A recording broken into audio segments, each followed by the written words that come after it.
Also dade pama namalenge samalolia. Tashive samji. Commence par vous présenter toutes mes salutations, tous mes tachidele.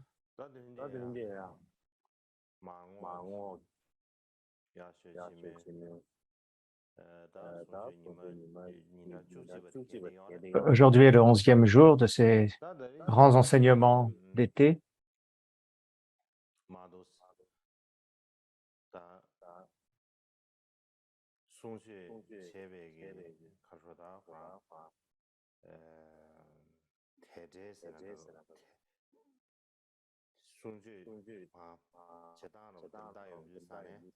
Quand je regarde la manière dont je vais enseigner, je pense que je ne pourrais pas parler du deuxième concile, mais je pourrais ne parler que du premier concile, et c'est ce que j'essaye de faire et de compléter.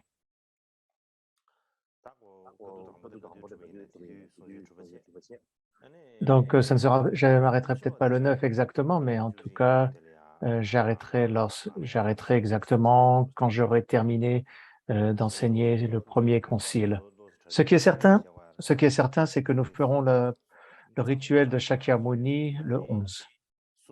J'ai encore besoin de préparer quelque chose.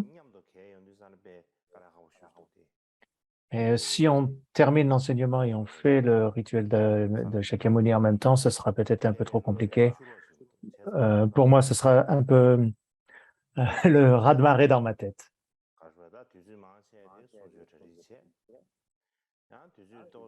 Donc là, je passe plus de temps à préparer l'enseignement et quand j'ai un petit peu de repos, je regarde pour le rituel lui-même.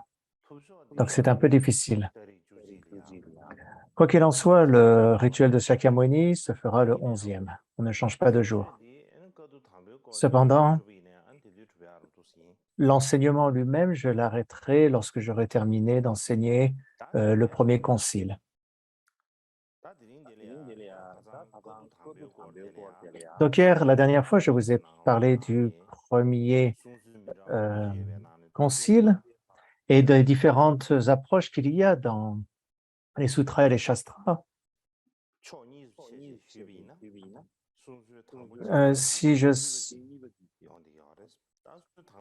Par rapport au concile, si on essaie de les diviser en deux grandes catégories, il y a ce qui concerne le premier concile et le second.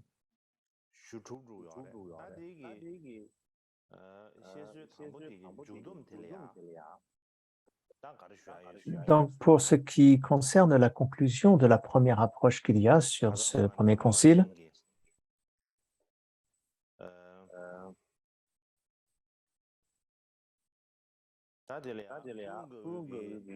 hier, je vous ai parlé de Ananda qui enseignait Chana, selon la tradition du Theravada, des quatre, du Vinaya en 5 branches.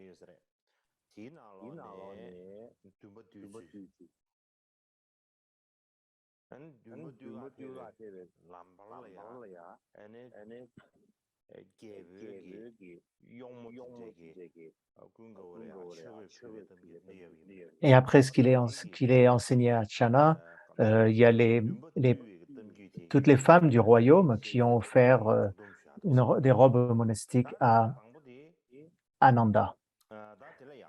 Et c'est ce qui va conclure ce première approche du concile numéro 1. À ce sujet, selon l'érudit indien S.R. Goyal,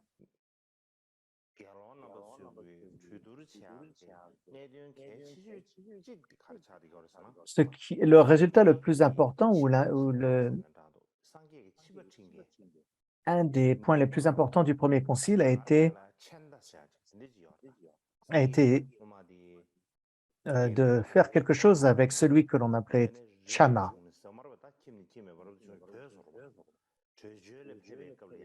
Celui que l'on appelait le conducteur du char du Bouddha, celui qui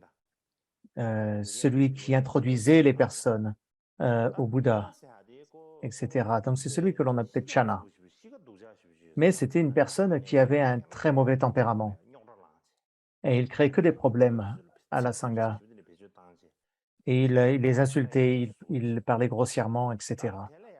Et créait beaucoup de problèmes dans la Sangha.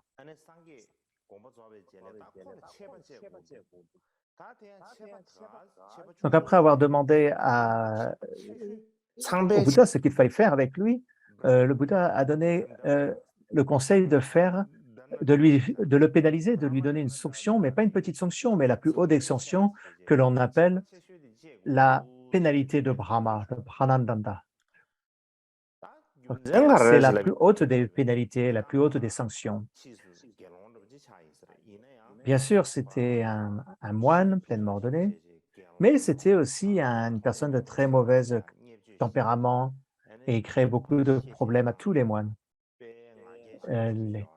Les, euh, les réprimandait en permanence, avait beaucoup d'orgueil. Donc pour lui, il lui fallait la sanction la plus importante.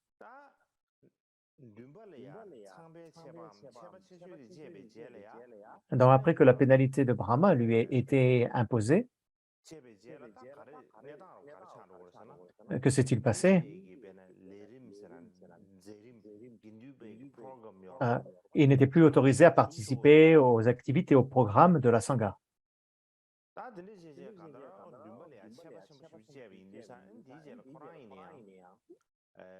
Et comme c'était une sanction qui était très forte, ça l'a fait réagir et ça lui a fait reconnaître ses problèmes et il s'est confessé avec un regret du fond du cœur et il finit même par tenir le titre d'Arat. Et S.R. Goyal dit que ça a été vraiment un des accomplissements le plus important de ce concile. D'une manière générale, dans la tradition, la traduction tibétaine,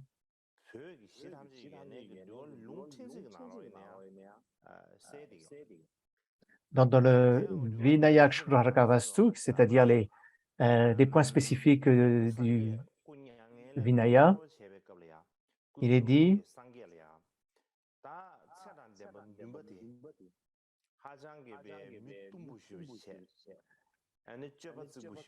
donc alors que le vénérable Ananda a demandé ceci au Bhagavan, le vénérable Channa est de très mauvaise personnalité, il est obstiné, il est rude, il est injurieux, il est colérique, il nous maltraite toujours, nous les moines. Donc, après le décès du Bhagavan, que devrions-nous faire?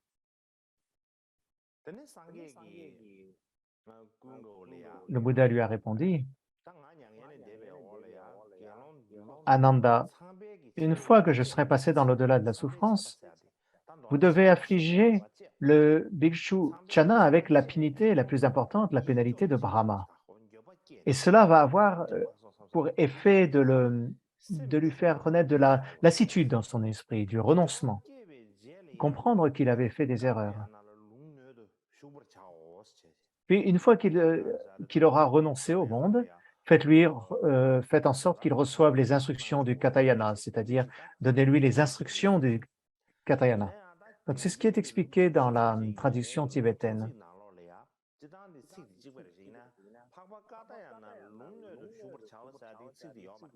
Dans la tradition chinoise, l'histoire est la même, mais la traduction chinoise ne fait pas mention du fait de lui donner les instructions du Katyayana.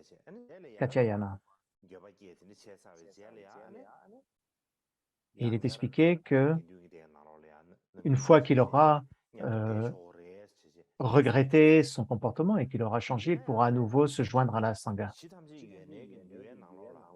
Cependant,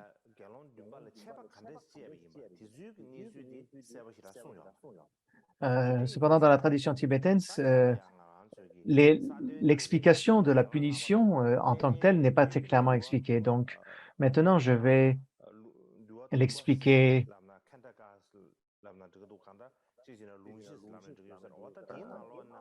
selon le Kandaka. Maintenant, selon la tradition de la manière dont Ananda a enseigné Channa, a enseigné le Dharma à Channa, selon donc d'autres traditions. Et ceci, selon le Vinaya en 5 parties de l'école Mahisasaka. Donc à cette époque, dans la ville de Koshambi. C'est là que vivait le bhikkhu Chana. Et il s'est mis en colère contre la Sangha. Et quoi qu'il se passait, il se mettait en colère et il ne créait que des problèmes, il ne faisait que réprimander la Sangha, etc. Ce qui faisait que la Sangha ne pouvait plus demeurer en paix. Et pour cette raison, à la fin de la retraite des pluies, l'un des bhikkhus qui tenait à cette retraite, qui était dans cette retraite, se rendit là où se trouvait Mahakashapa et lui relata clairement les événements en expliquant qu'il y a un moine qui s'appelle Chana et qui crée beaucoup de problèmes. Une fois que Mahakashapa a entendu parler de cette histoire, il est allé voir Ananda parce que d'une manière générale, chaque fois qu'il y avait un problème, on appelait Ananda. Dès qu'il y avait un trouble, on le disait à Ananda. Dès qu'il y avait un problème à régler, on appelait Ananda et on envoyait Ananda. Donc Mahakashapa dit à Ananda,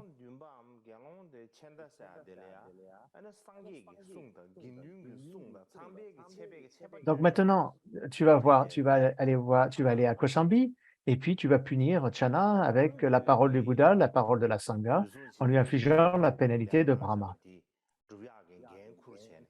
Donc Ananda accepta la responsabilité de cette tâche et il partit avec 500 bhikkhus. Encore une fois, on parle de 500 bhikkhus. Est-ce encore un chiffre exact ou pas? En tout cas, on dit qu'il est parti avec 500 bhikkhus.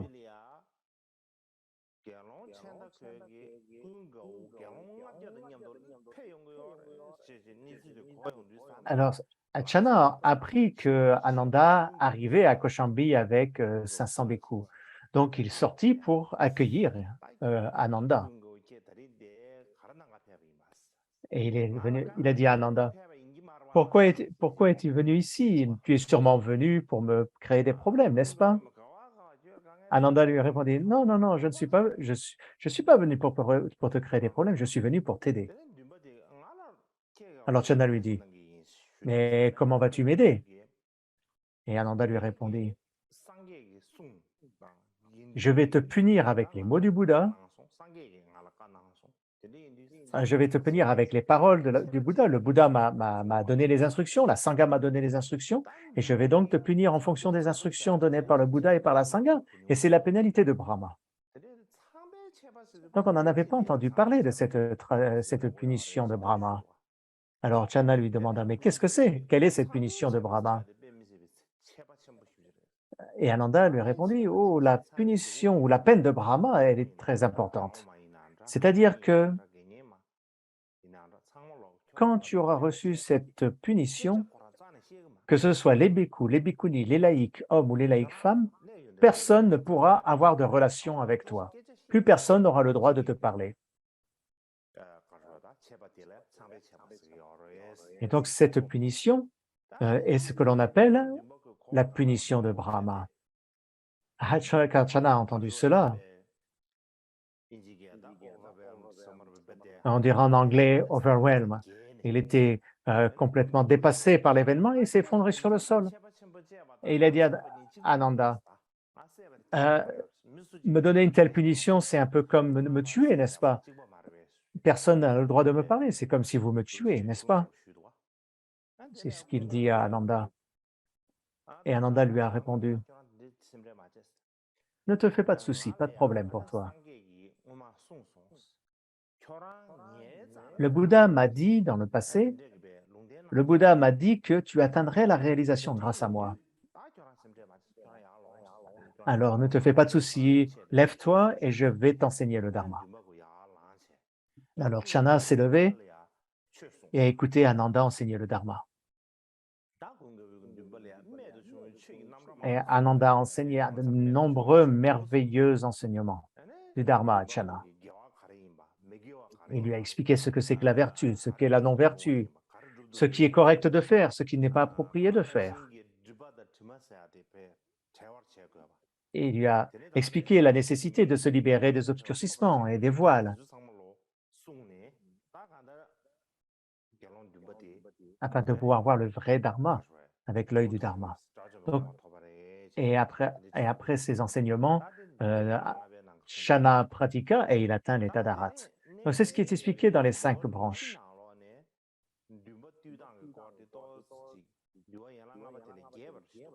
Donc, dans le Katanga, dans le Theravada, c'est un peu plus expliqué de manière beaucoup plus détaillée dans la tradition du Theravada Katanga. Kantaka.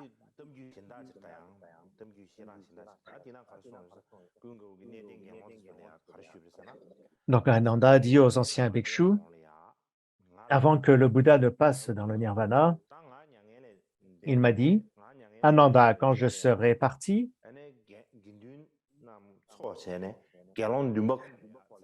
la Sangha devra se réunir et imposer la pénalité de Brahma à Chana.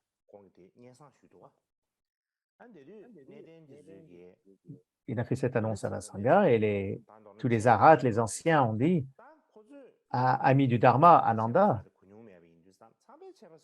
qu'est-ce que la pénalité de Brahma? As-tu demandé au Bouddha de quoi il s'agissait? Et Ananda leur a répondu, Vénérable, oui, j'ai demandé au Bouddha en quoi consistait la pénalité de Brahma. Et le Bouddha m'a répondu, le Bouddha a dit, lorsque Chana s'adressera aux bhikkhus, les bhikkhus eux-mêmes n'auront pas le droit de lui répondre, de lui donner de conseils, ou même lui offrir aucun enseignement. Voilà ce que l'on appelle la punition de Brahma. Alors les anciens lui ont dit,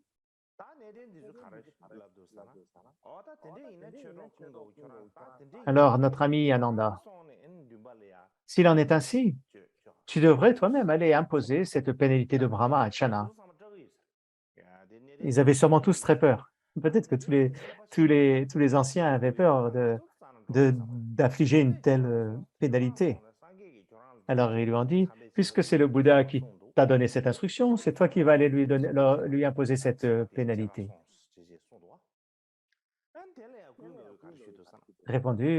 Ananda leur répondit, oui, grand vénérable, comment puis-je aller imposer la peine de Brahma à Chana?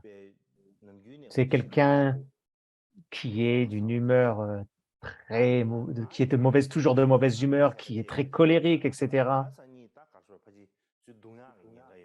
Alors je risque de me faire frapper si je lui impose tout seul cette peine importante.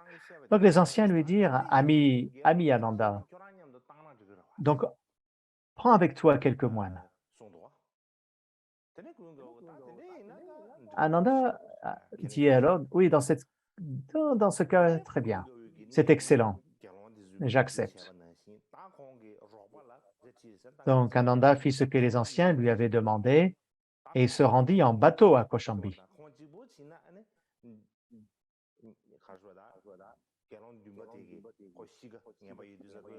Donc lui tout seul, il n'aurait pas pu donner cette punition, infliger cette punition à Chana, sinon il risquait de se faire frapper.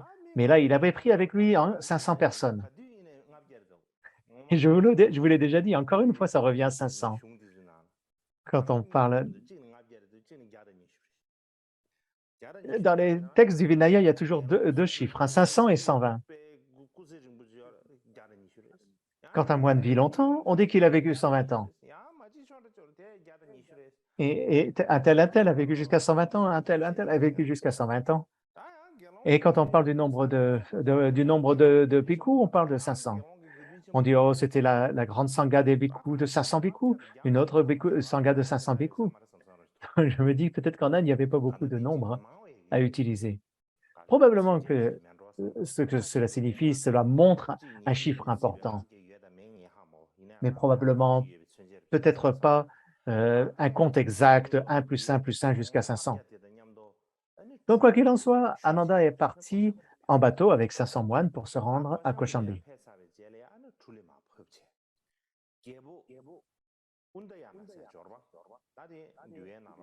Donc, après avoir accosté, Ils arrivèrent dans la région du roi Udayana et il y avait un parc aussi dans cette région. Et Ananda s'assit au pied d'un arbre. À ce moment-là, le roi Undayana et quelques servantes qui accompagnaient le roi Undayana étaient venus dans ce parc pour se divertir. Et les servantes dirent à leur roi, nous avons te dire que notre maître Ananda est maintenant assis sous un arbre près de ce parc. Et les dames de Dayana demandèrent au roi, nous avons notre maître Ananda est assis sous un arbre dans le parc. Grand roi, avons-nous l'autorisation d'aller voir le vénérable Ananda? Le roi leur dit, c'est très bien, allez voir ce vertueux Ananda.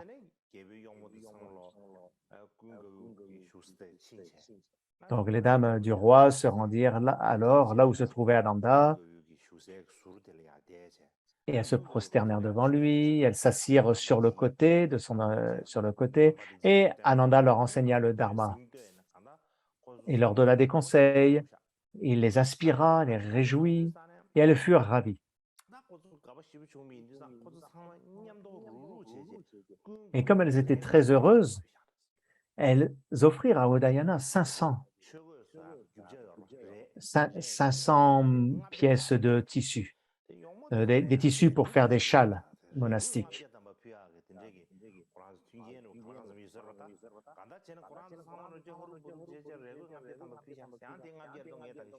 Donc encore on a 500 châles. Elles ont offert, je ne sais pas si elles avaient vraiment les moyens d'offrir 500 châles, mais elles ont offert 500 châles, peut-être parce qu'il y avait 500 moines. Donc elles étaient toutes heureuses et respectueuses, elles se levèrent, elles se prosternèrent devant Ananda, elles firent une circumambulation, le gardant sur leur droite, puis elles sont retournées auprès de leur roi, le roi Udayana. Donc le roi Udayana vit que ces dames revenaient de loin. Lorsqu'elles arrivèrent à proximité, il leur demanda, « Avez-vous pu voir le vertueux mendiant Ananda ?» Les dames ont répondu, « Oh oui, grand roi, nous venons de voir Ananda. » « Avez-vous offert des cadeaux à Ananda, au vertueux mendiant Ananda ?» Elles répondirent, « Oui, grand roi, nous avons offert 500 pièces de tissu. » En entendant cela, le roi n'était vraiment pas content, il était légèrement furieux. Et il réprimanda ces femmes en lui disant, « Qu'est-ce que ce mendiant vertueux Ananda fera avec autant de vêtements? Va-t-il devenir un colporteur qui vend des robes? Hein, pourquoi vous lui avez donné autant de pièces de tissu? Est-ce qu'il va ouvrir une boutique de vêtements? Alors pourquoi vous lui avez donné autant de tissu? » Donc il les a réprimandés. Donc Udayana n'était vraiment pas content. Et il s'est dit, bon, je vais aller voir quel est cet Ananda. Et il s'est dit, je vais aller rencontrer cet Ananda.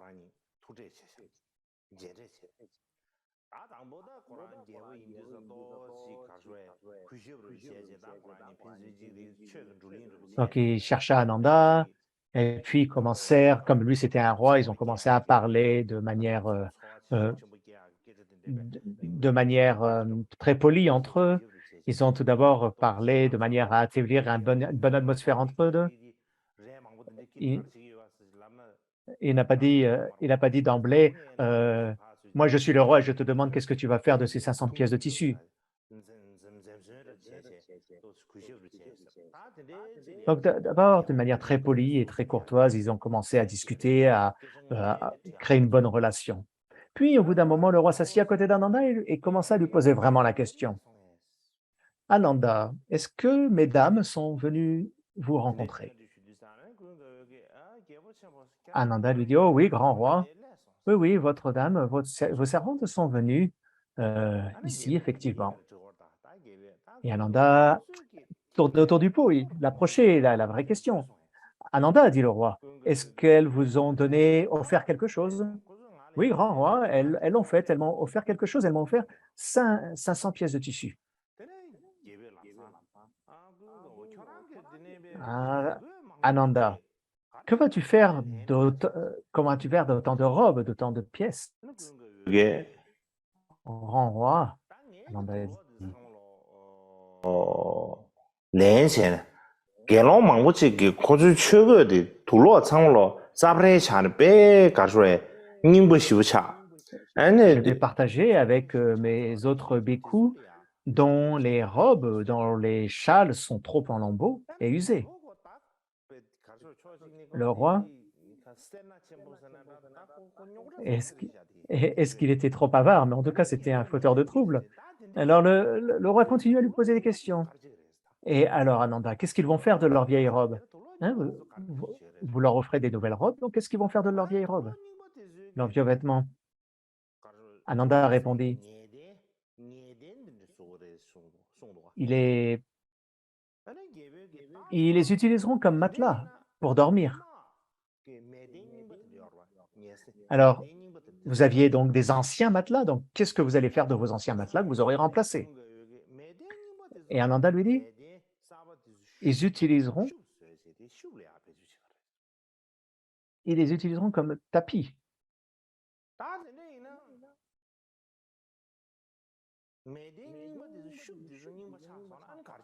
Et quand elles deviendront vieilles, quand ils deviendront vieux, à quoi vous les utiliserez? Eh ben, on les utilisera comme, oui, comme sorte de paillasson. Et ensuite, nous les utiliserons quand elles deviendront vieux comme des serviettes pour essuyer nos pieds. Puis après, quand ces serviettes pour les pieds deviendront vieilles, qu'est-ce que vous ferez? Alors nous utiliserons ce tissu pour faire l'époussetage, hein, pour enlever la poussière. Et puis euh, quand ces tissus deviendront vieux, que vous en ferez faire, alors nous les couperons en tout petits morceaux, puis nous les mélangerons avec de la boue, et on en fera des couchettes en terre.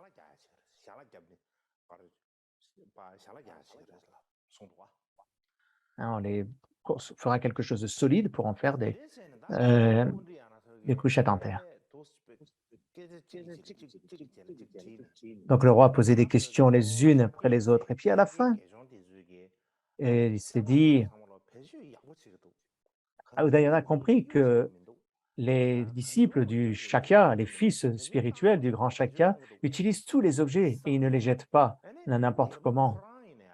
Alors lui-même aussi, étant inspiré, il offrit 500 nouvelles robes, 500 nouvelles robes à Ananda. Donc, au final, en une seule fois, Ananda a reçu 1000 robes, 1000 pièces de tissu pour faire les robes monastiques. Donc, c'est l'histoire des dames, ou des servantes du roi qui ont offert 500 châles monastiques ou 500 pièces de tissu.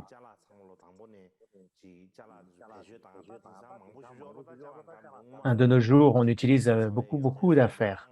Mais dans le passé, il n'y avait pas les mêmes facilités de vie. Il n'y avait pas autant de biens matériels.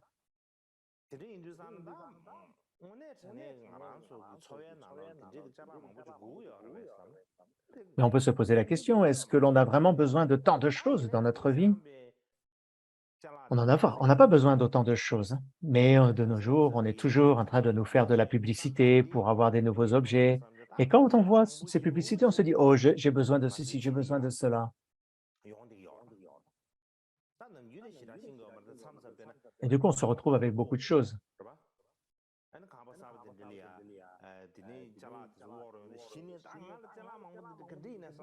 Hein, quand on déménage, on se rend compte, hein, que l'on a tellement de choses que qu'on n'arrive pas à réussir à tout déménager, à faire tout rentrer ce qu'il y avait dans une maison dans une autre. Et on en a jusqu'à mal à la tête parfois. Donc, à partir de cette histoire, on peut comprendre que les disciples du Bouddha Shakyamuni, que tous les pratiquants vertueux du Dharma bouddhiste prenaient vraiment soin de n'utiliser pas utiliser vraiment à bon escient toutes les choses et ne gaspiller rien. Et c'est quelque chose qui peut nous servir d'exemple. Et donc, c'est quelque chose qui est vraiment très approprié à notre époque. Et c'est pour ça que je vous en ai parlé aujourd'hui. Donc ensuite, Ananda est parti avec ses 500 moines. Il est arrivé, donc ils arrivèrent tous ensemble au parc qui s'appelle Goshita Arama. Goshta Arama.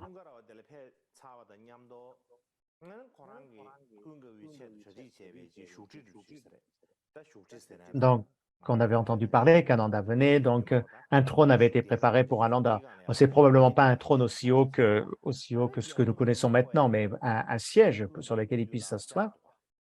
Et Channa est venu rencontrer Ananda. Il s'est d'abord prosterné devant Ananda, puis il s'est assis sur le côté.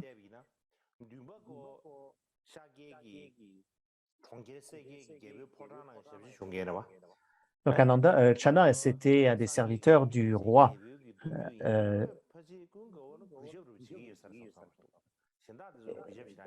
Et c'est probablement parce que Channa était Ananda était une des rares personnes à qui Channa portait du respect. Il ne respectait pas tout le monde. Donc c'est peut-être pour cette raison que, comme Ananda allait souvent au palais royal, etc., et que Channa travaillait là-bas, probablement pour cela qu'il respectait Ananda. Et c'est peut-être pour moi, je pense, c'est la raison pour laquelle on a envoyé Ananda. Donc Ananda dit à Channa, ami Channa, la Sangha va t'imposer la pénalité de Brahma. Vénérable Ananda, dit Channa, quelle est cette pénalité de Brahma? Donc personne n'en avait jamais entendu parler de cette pénalité de Brahma. Mais comme c'est une très grosse punition, personne n'en avait entendu parler. Alors Ananda lui dit, ami Channa, lorsque tu auras envie de parler aux bhikkhus, ces derniers ne seront pas autorisés de te prêter attention, de te répondre, de te conseiller, de te donner quelque instruction que ce soit.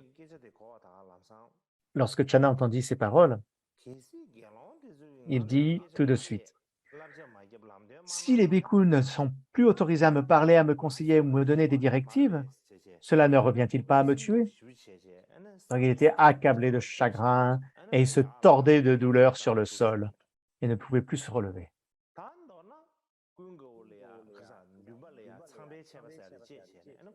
Donc, après que la peine de Brahma lui a été imposée, Channa a eu beaucoup de difficultés puisque plus personne ne lui parlait.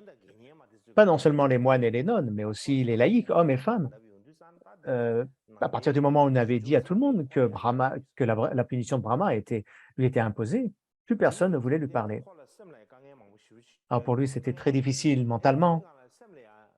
Et en même temps, petit à petit, il s'est mis à avoir honte par rapport à son attitude et avoir un peu de pudeur, de retenue par rapport à ce qu'il voulait faire avec les autres. Donc c'est d'abord un premier sentiment de honte et de convenance qui s'est né en lui.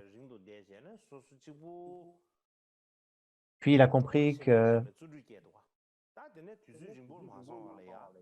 il a compris que tout le monde l'ignorait parce qu'il était très peu consciencieux dans son comportement, etc. Et petit à petit, il s'est mis à avoir du renoncement, à pratiquer avec diligence, et il a vite compris pourquoi le sens de ce que c'était le renoncement. Il a pratiqué et très rapidement, il a atteint l'état d'arabe.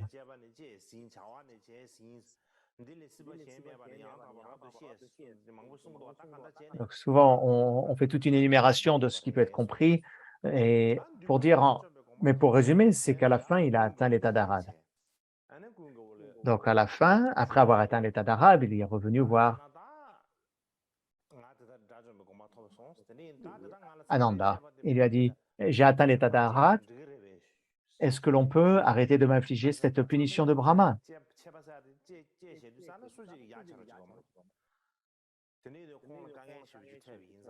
Donc, comme c'était très difficile pour lui, c'est difficile de supporter une telle punition que celle de Brahma.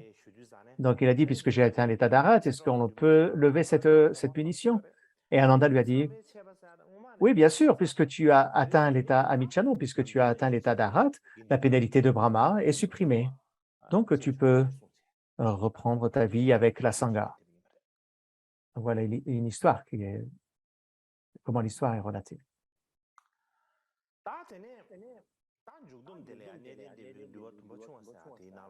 Et pour conclure à ce sujet, comme il est dit dans le Theravada Kantaka, lorsque le concile sur le Vinaya, il n'y avait ni plus ni moins que 500 bhikkhus. Et puisque il n'y avait que 500 bhikkhus, on a appelé ce concile le concile des 500.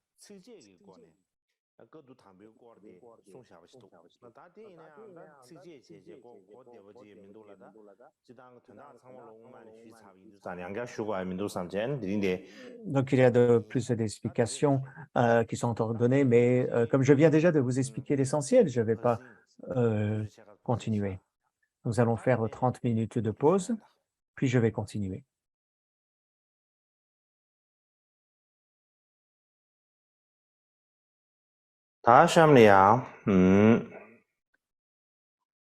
Maintenant,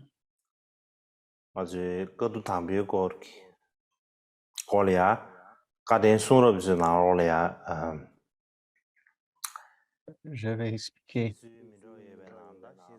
la deuxième approche.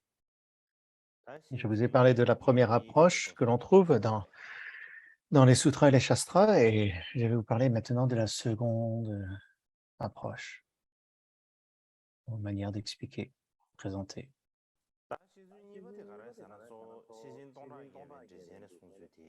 Et qui vient du grand commentaire des 100 000.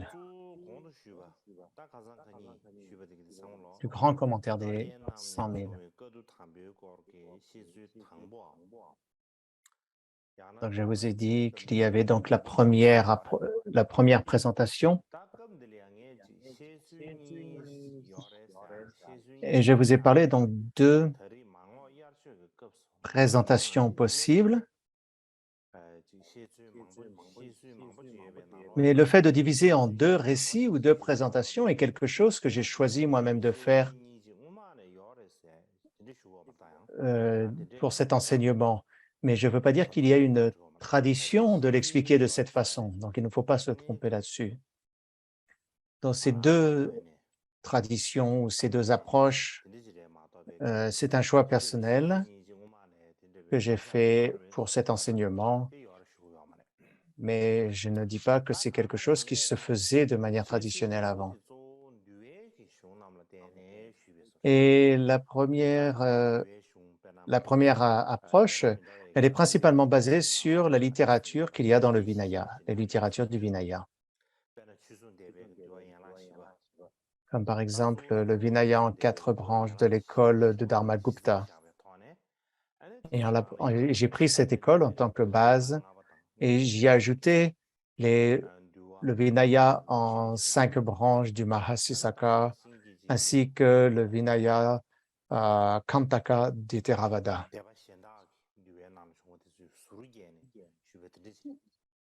Je les ai donc ajoutés à cette première présentation.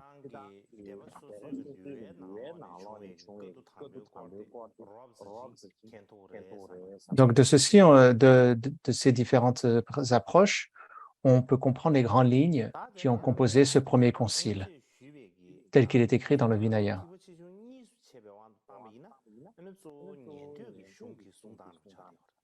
Et en particulier, par rapport aux différents véhicules, le véhicule, grand véhicule et petit véhicule, il s'agit principalement des récits selon le Shravaka Yana, le véhicule des auditeurs.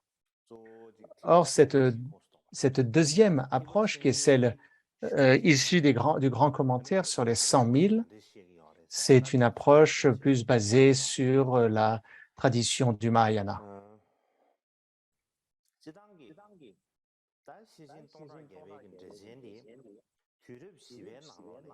Donc, ce grand commentaire des 100 000 stances a été traduit en chinois au IVe siècle. Et le traducteur s'appelle Chuo Tzu.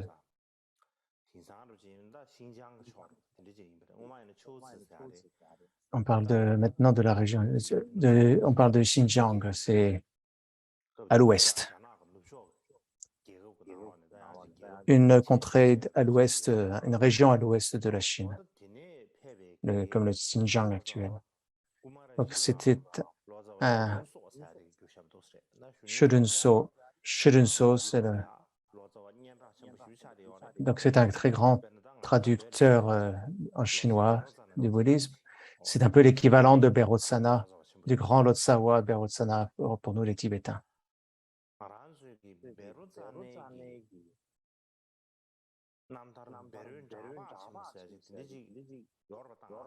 Donc, il existe la biographie de Berotsana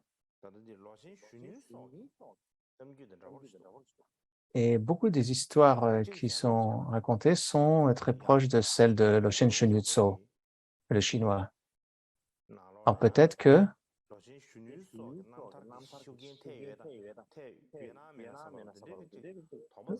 donc peut-être qu'il a pris exemple sur la vie de Loshen Shunyutso. En Chine, le Loshen Shunyutso est très connu.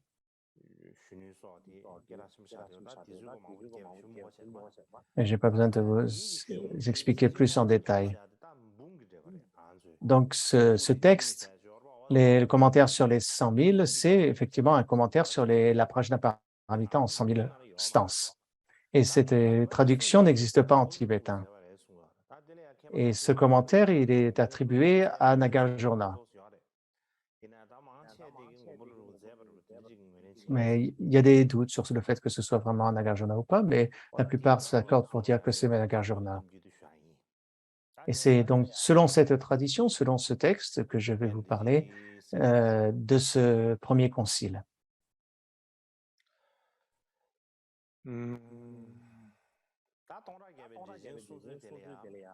Donc, ici, je vais le présenter en plusieurs chapitres.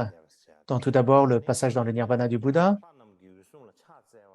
Donc, tous les dieux qui se sont prosternés devant Mahakeshapa. Ensuite, Mahakeshapa qui a rassemblé les bhikkhus. Ensuite,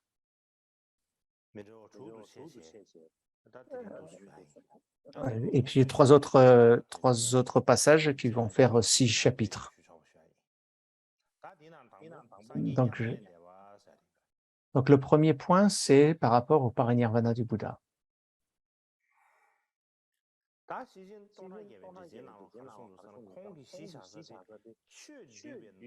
Donc, dans la Massageti Sutra, c'est en 100 000 vers.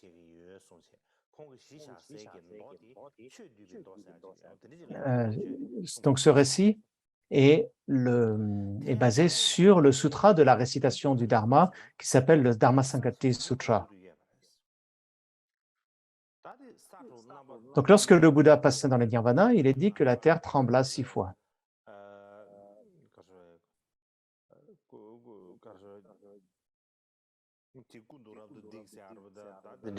Ça, c'est aussi une expression que l'on retrouve souvent.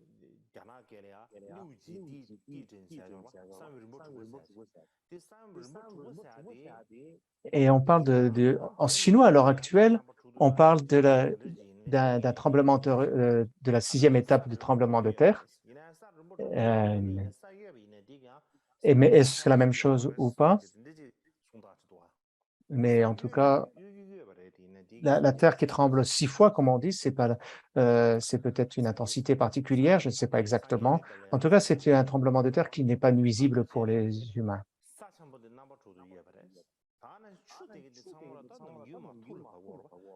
Donc, on dit aussi que les rivières ont inversé leur direction. Donc, d'habitude, si elles vont dans une direction, les rivières se sont bien à couler dans l'autre sens. Et puis, il y a eu un vent puissant qui s'est mis à souffler. Ensuite, des nuages noirs qui se sont amoncelés dans le ciel, venant de toutes parts. Des éclairs qui ont jailli, le tonnerre qui gronde, une tempête de grêle qui est soudainement tombée, et des météores sont tombés dans toutes les directions. Les lions et les autres bêtes sauvages rugissaient. Les dieux et les humains se lamentaient. Non seulement ils pleuraient, mais ils se lamentaient. Ils poussaient des cris de lamentation. Les dieux et les humains, ils s'écrièrent. En un clin d'œil, le Bouddha est passé dans le nirvana, l'œil du monde est devenu aveugle.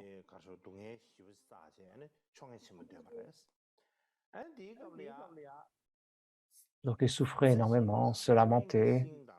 Et aussi les plantes, les herbes médicinales, les fleurs et les pétales se sont fendus.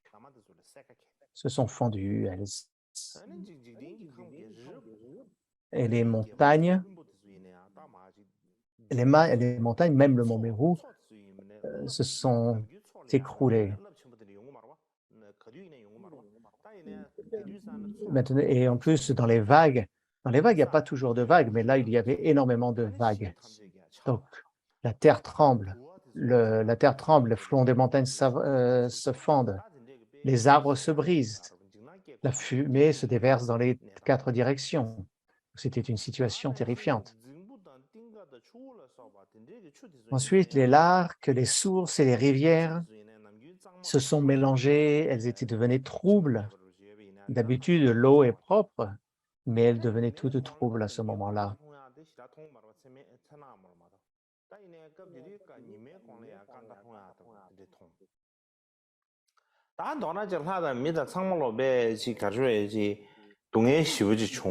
Donc, tous les hommes, les femmes, tout le monde se lamentait.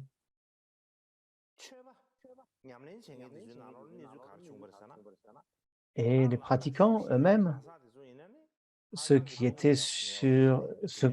encore sur la voie, souffraient énormément, pleuraient, ils n'arrivaient plus à parler.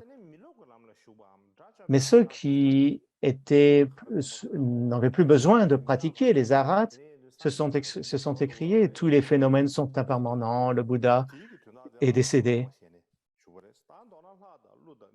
Donc, en gros, les dieux, les humains, les yakshas, les yidak, les gandharvas, les garudas, etc., les nagas, tous ressentaient un grand chagrin. À cette époque, il y avait beaucoup d'arhats, beaucoup qui s'étaient libérés de la réincarnation, le cycle des existences. Il y a un quatrain qui exprime ce qu'ils ont dit, et je l'ai traduit d'une manière approximative. Nous avons traversé les rivières des désirs de l'être ordinaire. Pardon. Nous avons traversé les rivières des désirs des êtres ordinaires. Nous sommes libérés de la naissance, de la vieillesse, de la maladie et de la mort. Donc, ils ont vu à ce moment-là que leur corps, qui est composé des agrégats, était comme pris dans le nid de 4 serpents.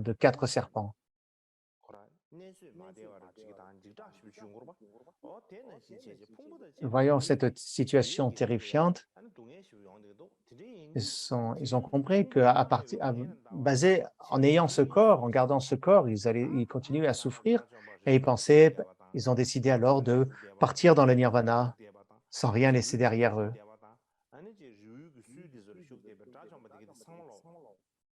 Donc c'est ainsi que les arhats qui vivaient dans les retraites en montagne, dans les forêts, dans le bord des rivières, dans les lacs, les vallées, ont volontairement abandonné leur vie et sont passés dans le nirvana. Donc le Bouddha avait passé dans l'au-delà de la souffrance et eux aussi sont passés dans l'au-delà de la souffrance. Parmi eux, certains arhats s'envolèrent dans le ciel. Donc certains sont simplement partis comme cela, mais certains se sont envolés dans le ciel et ils chevauchèrent les nuages comme des cygnes et ils accomplissèrent de nombreux miracles. Faisant ainsi, ils ont inspiré un grand nombre d'êtres sensibles, montré de nombreux miracles et ensuite sont passés dans le nirvana.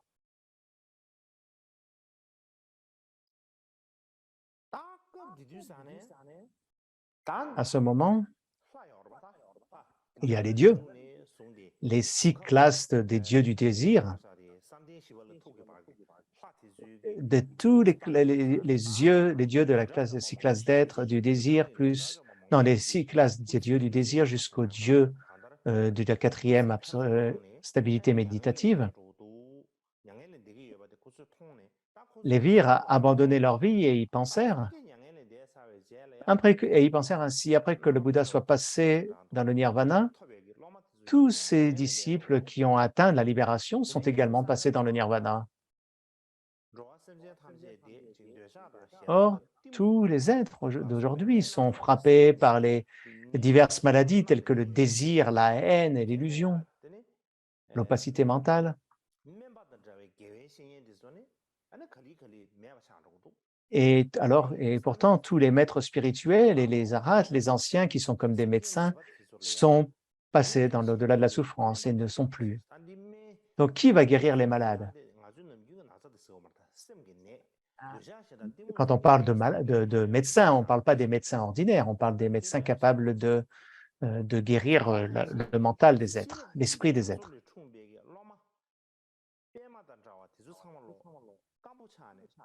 C'est comme si tous les disciples qui étaient comme des lotus poussant sur l'océan de la sagesse illimitée s'étaient fanés et décomposés. Même l'arbre du Dharma se décompose et se brise. Le nuage du Dharma, les nuages de Dharma se sont dispersés. Le grand éléphant de la sagesse est mort. Et même les éléphantaux qui l'ont suivi, eux aussi sont partis.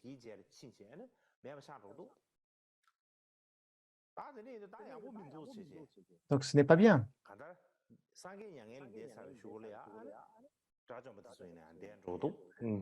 Une fois que le Bouddha était parti, aussi les arhats sont partis.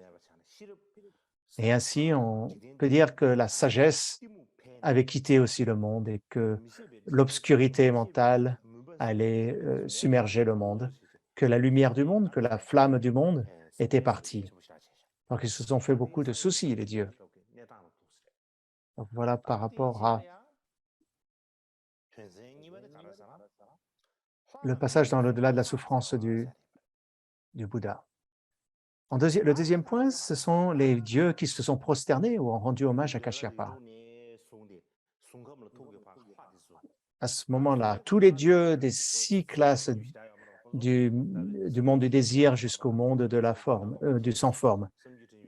Mais en fait, les dieux du monde du sans forme, eux, ne pensent pas, ne réfléchissent pas. Donc, on ne peut pas parler d'eux ici, mais en tout cas, tous les dieux du monde de la forme et du monde du désir, eux, se sont fait beaucoup de soucis.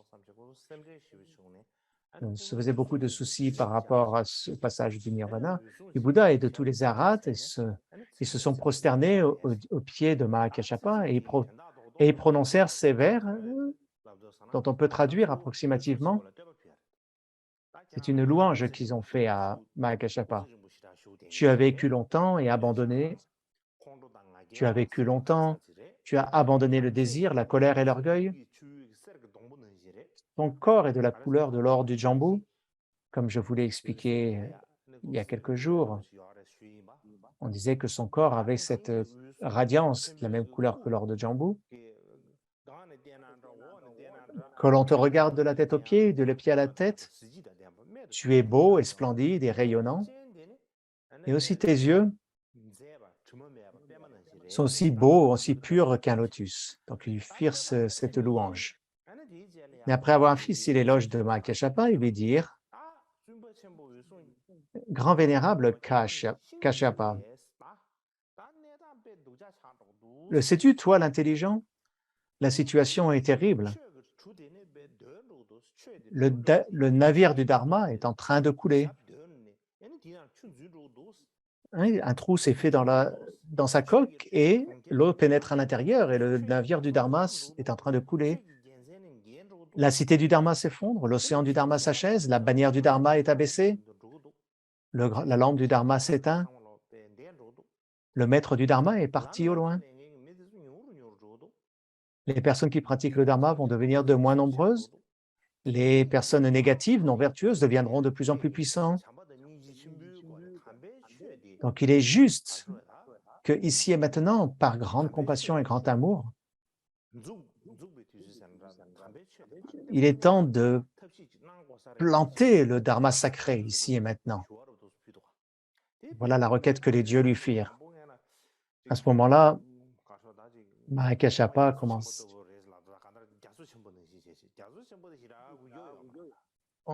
On dit que Mahakashapa était toujours, son esprit était toujours aussi stable qu'un océan. Pas comme de l'eau dans une tasse qui bouge tout le temps dès qu'on la secoue.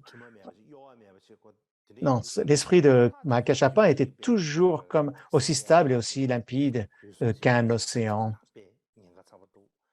Mais comme les dieux lui ont dit, c'est très important, c'est très grave, etc. Mais Mahakashapa resta en silence pendant un long moment sans réagir. Puis après un long moment, il leur dit, « Oh, ce que vous dites est vrai. Comme vous le dites, dans ce monde, d'ici peu, il n'y aura plus du tout de sagesse dans ce monde. Il sera rempli d'opacité mentale, d'illusions ignorantes. Et les gens seront incapables de distinguer ce qui est vertueux et de ce qui ne l'est pas.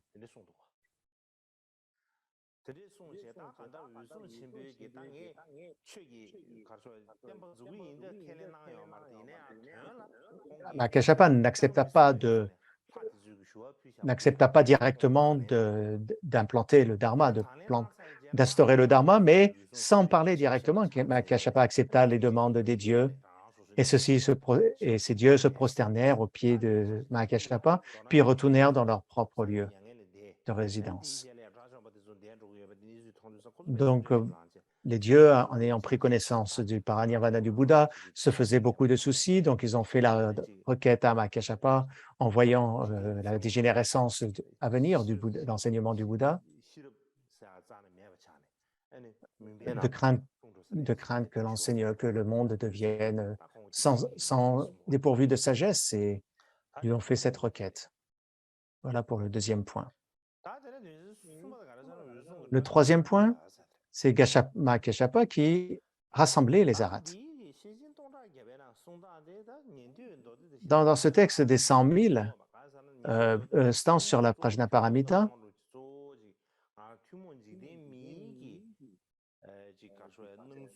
il y a des explications qui ne sont pas dans les autres textes, parce que dans les autres textes, ce sont plutôt des explications qui correspondent au mode de fonctionnement de l'esprit ordinaire. Mais lorsque l'on rentre dans le Mahayana, on parle beaucoup de dieux, de nagas, etc. Donc, à ce moment-là, comment Mahakashapa a réuni la Sangha? On dit que Mahakashapa réfléchit, puis se posa la question suivante.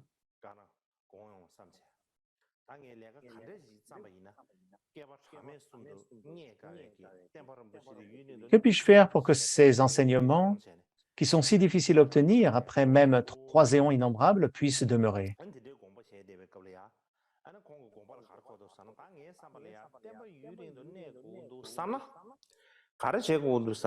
Donc, ensuite, il pensa, si l'on veut que ces enseignements restent longtemps, nous devons compiler tous les sutras, tous les enseignements des sutras de l'Abhidharma et du Vinaya, et ainsi compiler les 3 corbeilles des enseignements, le Tripitaka.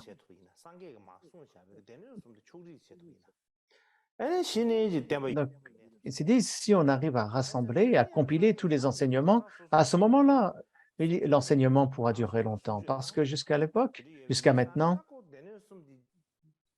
tout est éparpillé, tous les enseignements sont tous les enseignements sont éparpillés. Ces 3 corbeilles sont un peu éparpillées de partout.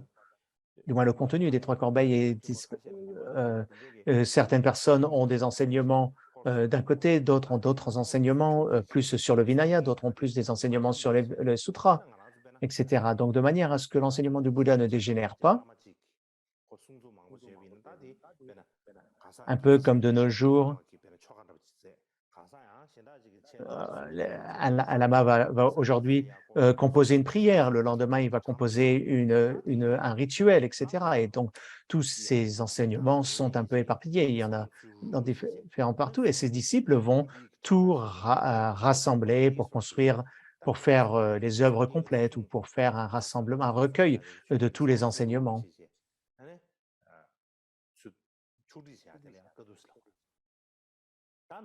Et c'est ce que l'on appelle, en réalité, c'est ça que l'on appelle, ce que l'on a traduit par le concile, mais en fait, c'est ça, c'est le rassemblement des paroles, littéralement.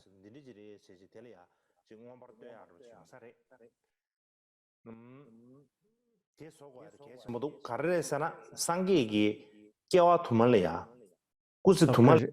Kashava s'est dit que c'est important que ces enseignements restent longtemps et que les gens du futur en feront l'éloge, parce que pendant de nombreuses vies, le Bouddha a enduré de nombreuses difficultés et a fait de nombreux efforts par amour et par compassion pour les êtres sans limite, afin de pouvoir recevoir le dharma sacré.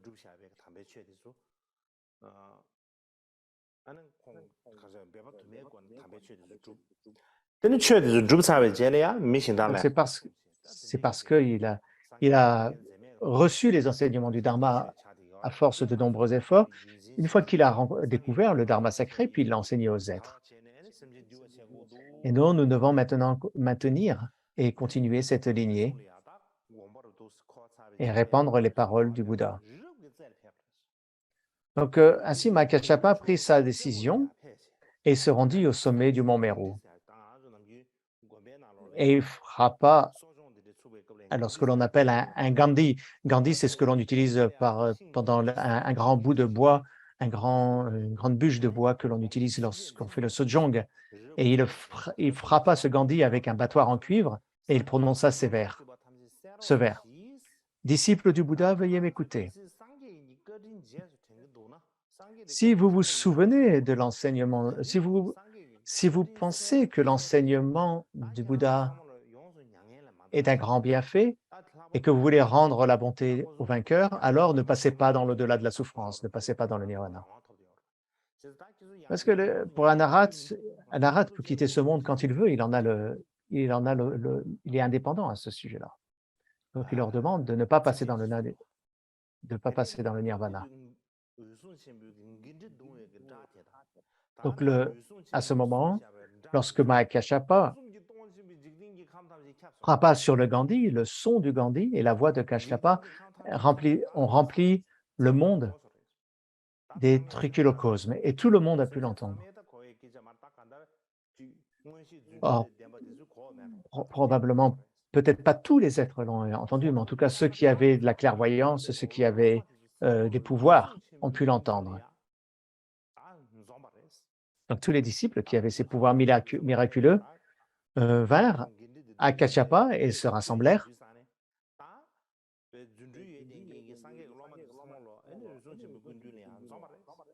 Donc tous ces disciples, tous les arhats qui ont des pouvoirs se sont rassemblés au pied de Mahakāssyapa.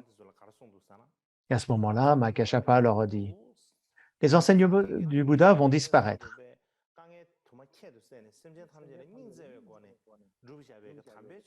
Donc cet enseignement que le Bouddha a accompli après avoir fait autant de difficultés pendant autant de kalpas, ce n'est pas juste qu'il disparaisse.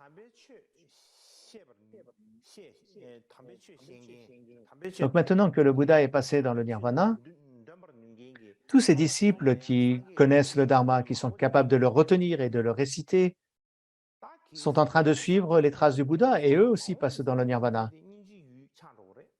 Et si les enseignements du Bouddha disparaissent maintenant, les êtres du futur auront vraiment besoin de compassion.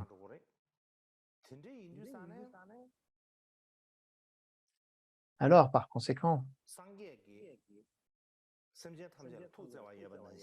puisque de la même manière que le Bouddha avait un grand amour pour tous les êtres, nous devrions aussi nous appliquer à maintenir cette lignée du Dharma et l'utiliser à bon escient. Et nous devons d'abord compiler, rassembler toutes ces paroles. Et puis, une fois que l'on aura compilé toutes les paroles, à ce moment-là, vous pourrez chacun passer dans le nirvana comme vous le souhaitez.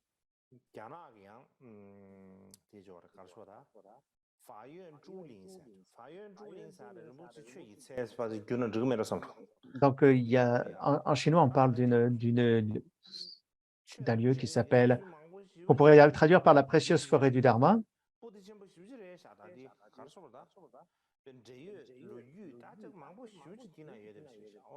C'est un grand, gros volume dans lequel il y a énormément de sources et d'histoires à raconter. Et dans ce texte, il est dit,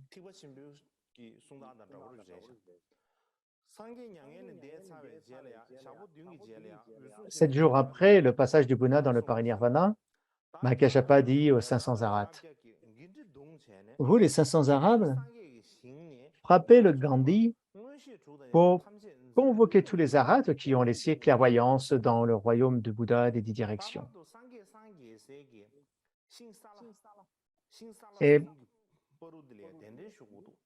Et ramenez-les ou faites-les venir au bosquet des 2 salas.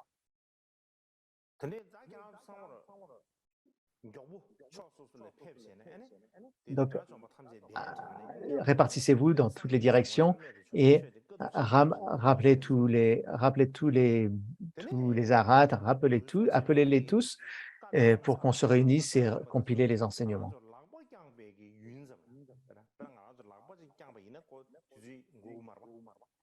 Donc ainsi, selon les instructions de Mahakashapa, dans le temps qu'il nous faut pour tendre un bras, les 500 Arhats se sont rendus dans autant de royaumes et dans tous les univers, dans les 10 directions. Et ils ont ramené 800 000 Arhats.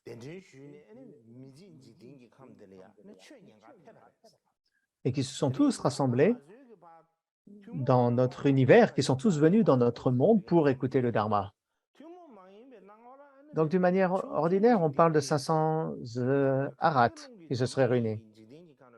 Mais quand on l'exprime d'une manière plus extraordinaire, c'est un grand nombre d'Arhats, aussi nombreux que le nombre des grains de sable du Gange. Alors, Saint-Thé dit en anglais, it's the different dimensions, on est dans une autre dimension.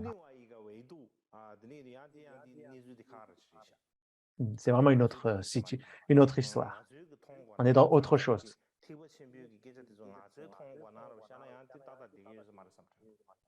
Quand on essaie d'être... c'est un peu difficile des fois avec le Mahayana.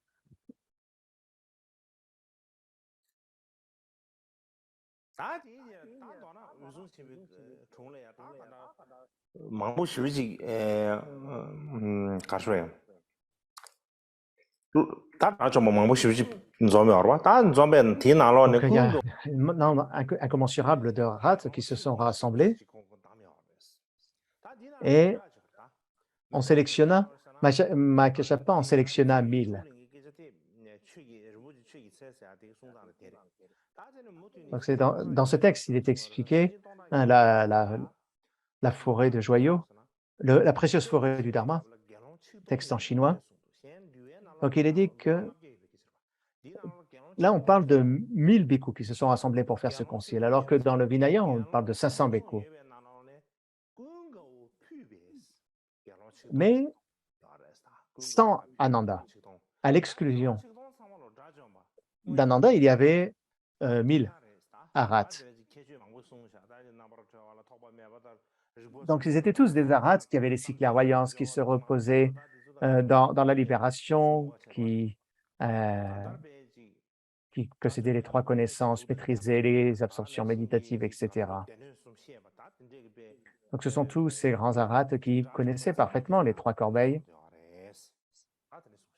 qui se sont réunis. Maintenant, le 4e point, la raison pour laquelle il devait y avoir que 1000 Donc, dans le Vinaya en 4 branches, on parle aussi des fois de 1000 moines. Donc, il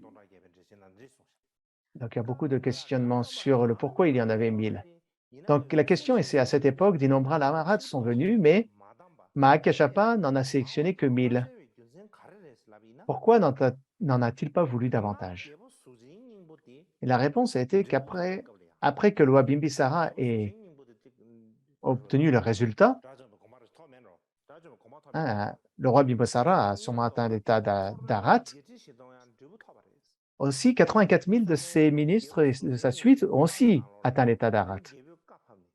Et à cette époque, l'ordre fut donné dans le palais royal de préparer sans interruption de la nourriture pour 1000 bhikkhus. Et l'offrande fut faite à 1000 bhikkhus. Et ensuite, le roi Ajatasattu poursuivit cette tradition. C'est pour ça qu'à cette époque, Mahakashapa pensa, si nous devons partir tous les jours pour faire l'onome, les non-bouddhistes nous poseront des problèmes et il y aura des soupçons et l'on aura du mal à tenir le concile. Donc, pendant le concile, on ne peut pas sortir pendant le concile. Donc, si on sort, ça créera des problèmes. Donc, pour pouvoir rester à l'intérieur, puisque dans ce royaume,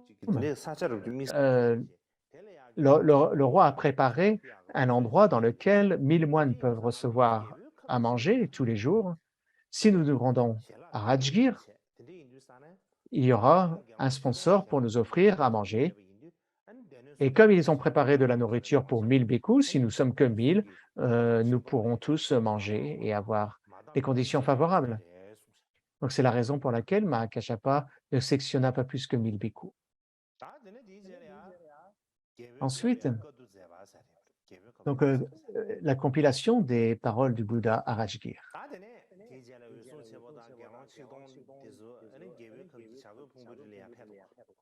À cette époque, Mahakashapa et les 1000 bhikkhus arrivèrent donc au pic des vautours à Rajgir.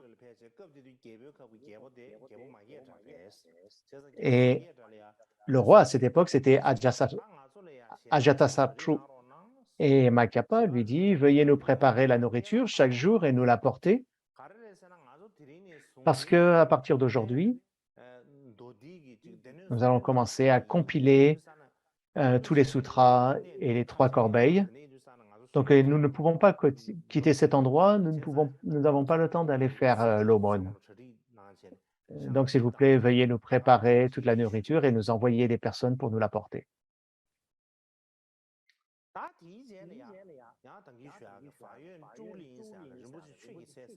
Donc, dans ce texte, toujours la précieuse forêt du Dharma, il y a une citation du Vinaya, des enseignements sur du Mahasamgika, du Vinaya Mahasamgika.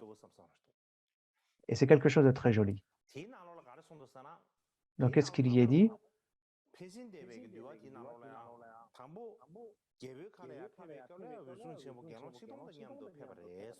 Donc, Mahakashapa et les 1000 bhikkhus arrivèrent à Rajgir.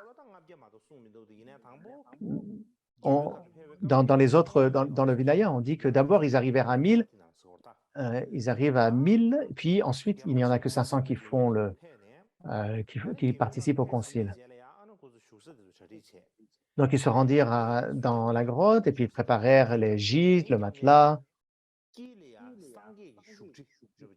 Puis, au centre, ils mettent un trône pour Bouddha.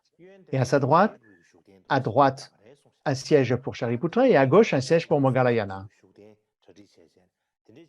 Puis ensuite, ils préparèrent un siège pour Mahakashapa. Ils préparèrent tous les sièges.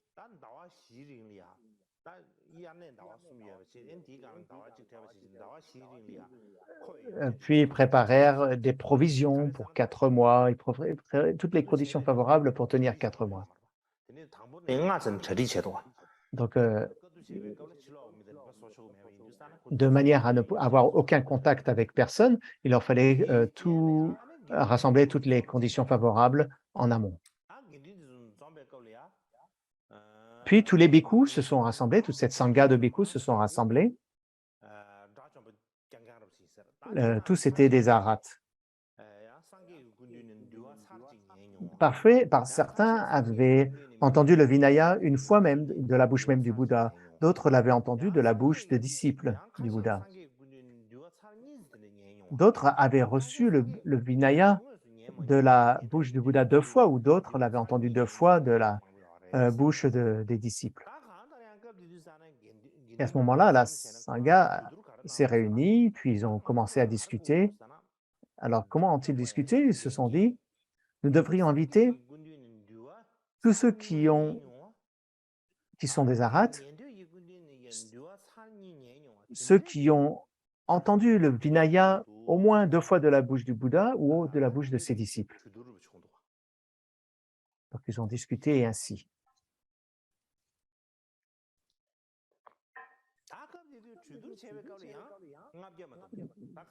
Donc, à cette époque, il n'y avait plus que 500 moines. D'abord, il y en avait 1000. Puis, au moment de la discussion, ils n'étaient plus que 500. Donc, je ne sais pas ce qui s'est passé. Donc, peut-être que pour la discussion même, ils n'étaient que 500. Puis, peut-être que parmi les 1000, il y en a qui n'étaient pas là lors de la discussion. Donc, il n'était plus que 500.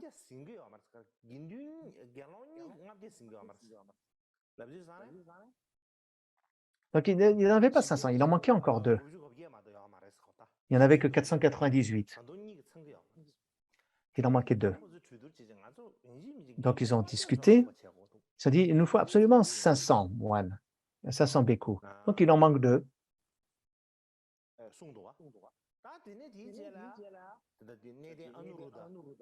Donc, ensuite, l'aîné Anuruddha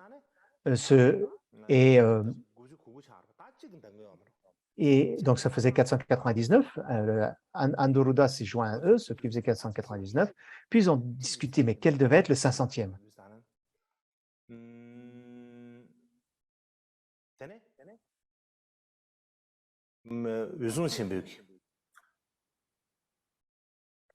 Mahakashapa,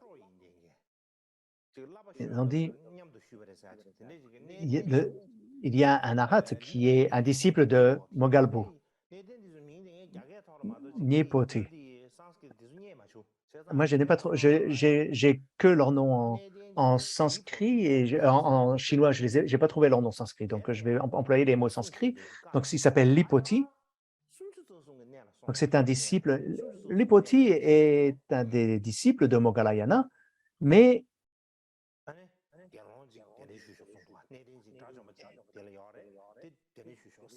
donc, Mahakashapa a dit à Lipoti, tu vas aller au ciel des 33, donc dans le paradis, dans le monde des dieux des 33, et vas-tu convoquer un moine, et pour lui dire de venir, tu lui dis que le Bouddha est passé dans le paranirvana et que les bhikshus compilent les écritures du Bouddha et qu'il faut venir.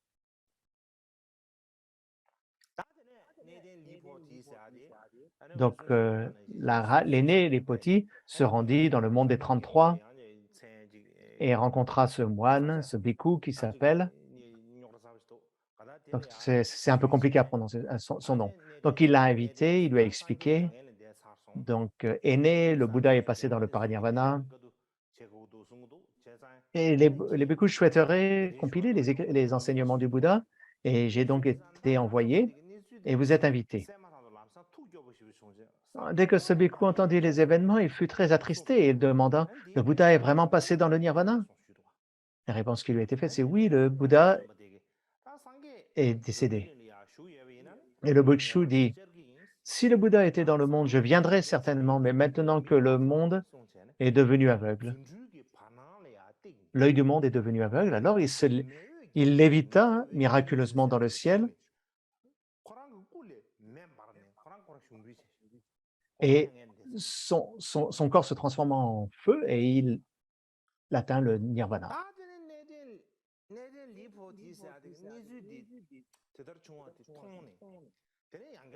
Donc, Lipoti vit cela se produire et il retourna retrouver Mahakashapa et lui expliquer. Donc, je lui ai expliqué la situation et il était tellement triste qu'il s'est mis dans un samadhi particulier et puis il est décédé, enfin, il est parti.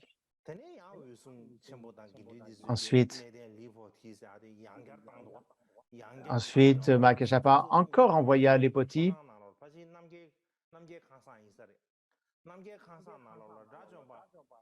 il a renvoyé les potis dans un palais particulier des 33, du monde des 33, pour convoquer le moine Xiao Fan Poti. Puis, là-bas, il y avait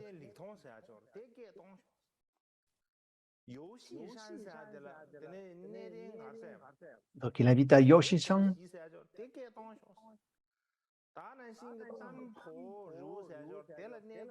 et l'ambassadeur Topoti, l'ambassadeur Nampo,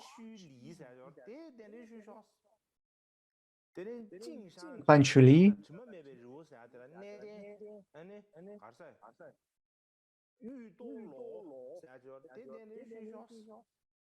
aussi, il a invité Lutolo et aussi ainsi Grande Lumière ou Ochimpo, celui, un disciple de Mangalpo, et aussi un disciple de Shariputra, Solo. Il a invité aussi cet élève de Shariputra, puis Molo et Luodu, etc. Donc, tous ce sont des arhats.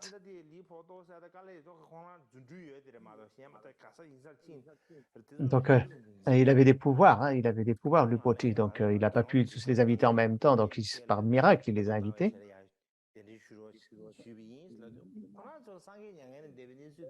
Et immédiatement, donc, à chacun, il leur a fait la requête, il leur a fait la requête de venir participer à ce concile et de rassembler, de compiler les paroles du Bouddha, mais chaque fois, dès qu'ils entendaient parler du Parinibbana du Bouddha, comme le premier, ils passaient dans l'au-delà de la souffrance. Puis finalement, il se rendit dans le palais du grand roi Vajravana et il convoqua l'Arat Chungmito. Et donc les potis lui dit, ancien, le Bouddha est passé dans le nirvana. Les bhikshus aimeraient compiler ces paroles, donc je suis venu vous inviter. Donc en entendant la nouvelle, ce bhikkhu fut très attristé. Le Bouddha est-il vraiment passé dans le nirvana? Oui, bien sûr, il est décédé, il dit Vipoti. Puis il se dit, si le Bouddha était dans le monde, je viendrais certainement. Mais le Bouddha est passé dans le nirvana et le monde est devenu aveugle. Et encore, il s'est immédiatement monté en lévitation dans le ciel. Et puis, encore en méditant, donc en faisant la méditation sur la lumière du feu, son corps s'est transformé en feu et puis il est entré dans le nirvana. Donc ensuite, après avoir essayé avec tous ces arhats, les potis, est retourné voir Kashapa et leur relata les événements. Il leur dit, j'ai tout essayé, je les ai tous invités, mais à peine ont-ils entendu la situation, que le Bouddha était décédé, ils ont tous passé dans l'au-delà de la souffrance.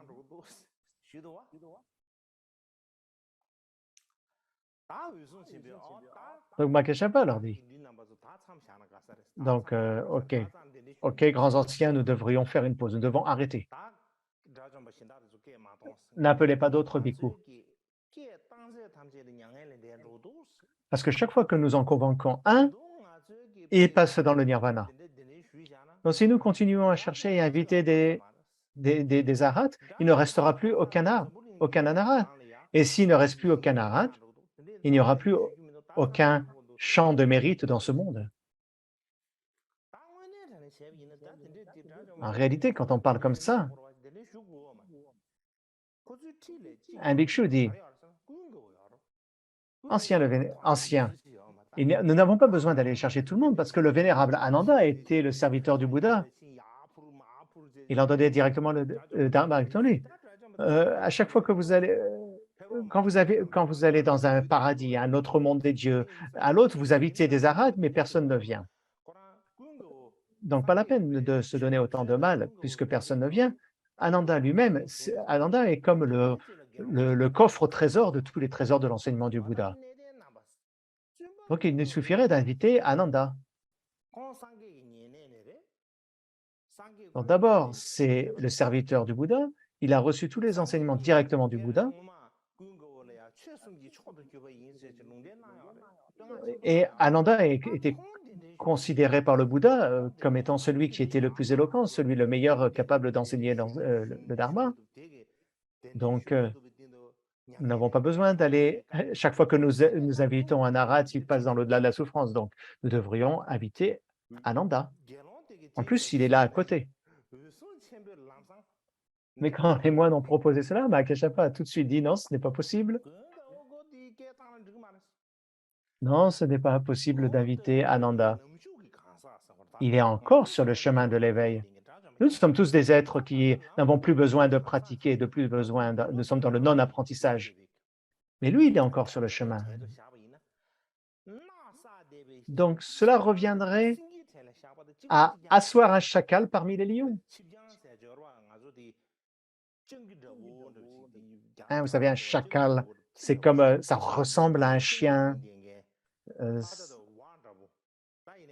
un peu comme un renard. Donc, on appelle cela un chacal. Donc, si vous allez mettre vous mettez un chacal avec les lions, est-ce que c'est correct? Non, ça ne va pas aller. Donc Mahakashapa a dit, non, non, non, on n'invitera pas Ananda. Donc, Mahakashapa n'a pas accepté.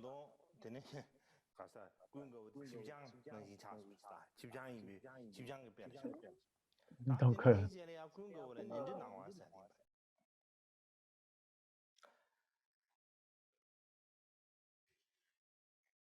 à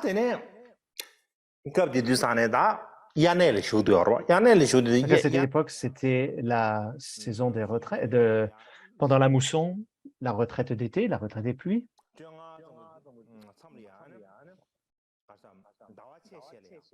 Et là, Sangha se réunissait tous les 15 jours, au 15e jour du mois, et 2 fois par mois pour faire les vœux de Sojong. Et ils commencèrent à discuter sur le Vinaya. Et Mahakashapa entra en samadhi. Et il regarda avec l'œil de la clairvoyance, et il regardait parmi toutes les personnes rassemblées, et il remarqua que seul Ananda n'avait pas abandonné les émotions perturbatrices, les kleshas. Donc, il a su qu'Ananda devait être expulsé, parce que de toute l'assemblée, seul Ananda n'avait pas encore abandonné les émotions perturbatrices. Donc, Mahakashapa s'est levé de son samadhi et il prie devant tout le monde, il se leva et il prit Ananda par la main et lui dit, tout le monde ici est libre, est des arhats, tout le monde est libre des souillures, mais toi, tu n'as pas encore épuisé les souillures, tu n'es pas encore un arhat, donc tu n'es pas digne de rester ici. À ce moment-là, Ananda était très embarrassé. Devant tout le monde était arhat. Donc lui, c'est le seul à ne pas être un arhat, donc il avait honte. Et il était extrêmement triste et il s'est mis à pleurer. Et qu'est-ce qu'il leur a dit? J'ai servi le Bouddha comme son assistant pendant 25 ans. Je suis resté près de lui et je n'ai jamais souffert mentalement autant que maintenant. Le Bouddha était vraiment très compatissant.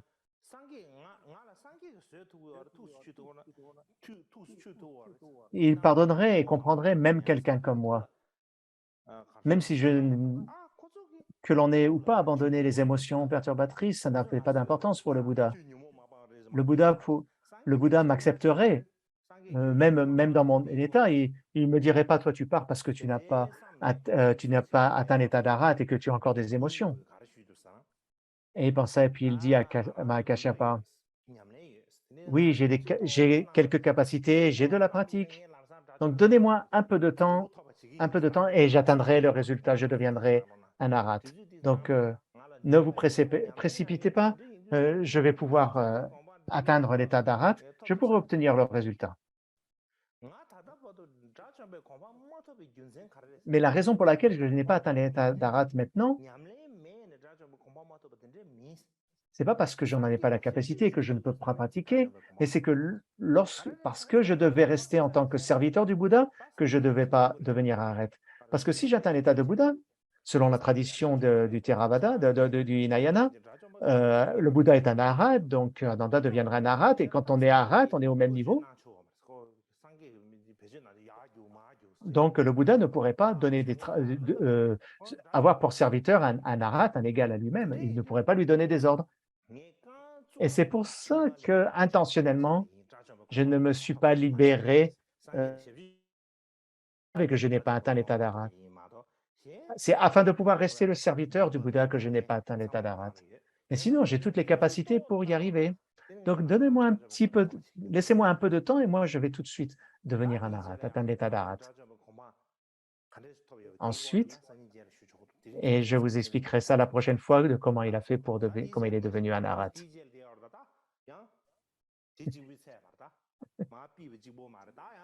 Non, mais il y a encore quelque chose, il ne l'a pas simplement renvoyé, hein, il l'a aussi critiqué. Il lui a montré toutes ses fautes, toutes les erreurs qu'il avait faites. Hein. Tu as fait ceci et que ce n'était pas correct, ça, tu as fait encore cela et ce n'était pas correct, etc. Donc, je vous en ai déjà parlé la dernière fois, mais je vais encore vous les raconter demain, après-demain.